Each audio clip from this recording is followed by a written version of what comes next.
Sinigurado ni Nikola Jokic na may Game 7 pa sa laban ng Denver Nuggets versus OKC Thunder nang gumawa ito ng 29 points na may 64% shooting sa field at may 14 rebound para ibigay sa Denver Nuggets ang panalo sa score na 119-107. Habang si Christian Braun ay nakapag-set ng bagong playoff career high na 23 points at 11 rebounds. Ang Nuggets din ay na-out-rebound ang OKC na may kabuuan na 61 rebounds sa laban na may 84% shooting sa free throw line. Maganda din ang naging magic bunot ng Denver Nuggets off the bench. Itong si Julian Stroughter na gumawa ng 15 points. Siya ang naging X-factor ng Nuggets kaya lumaki ang lamang sa third quarter.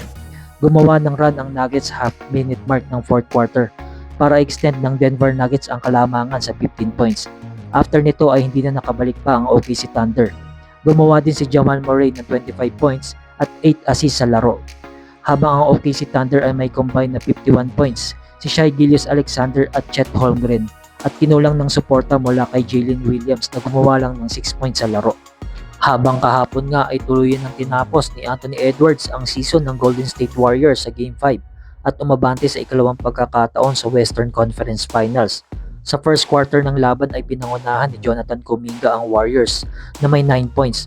Para naman sa Minnesota Timberwolves ay nagbigay ng magandang opensa si Rudy Gobert. Sa early part pa lang ng laro ay gumawa na ito ng 8 points na may 4 out of 4 shooting sa field at kaya nakuha ng Timberwolves ang kalamangan sa score na 30-23.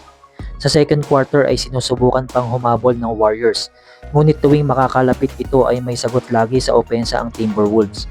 Sa huling minuto ng second quarter ay tumira si veteran Mike Conley ng magkakasunod na 3 points at si Julius Randle ay hindi rin mapigilan ng Warriors kaya lumobo na ang lamang ng Minnesota sa pagtatapos ng first half sa score na 47-62.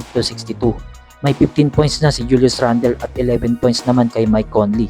Sa second half ng laro ay ganoon pa din, ay wala pa din pinagbago at hindi pa rin maibaba ng Warriors ang kalamangan ng Minnesota Timberwolves.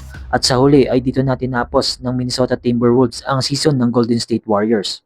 Pero kung bago ka pa lang dito sa ating channel, ay inaanyayahan kita na mag-subscribe at i-hit mo na rin yung notification bell para updated ka sa mga paparating nating mga videos.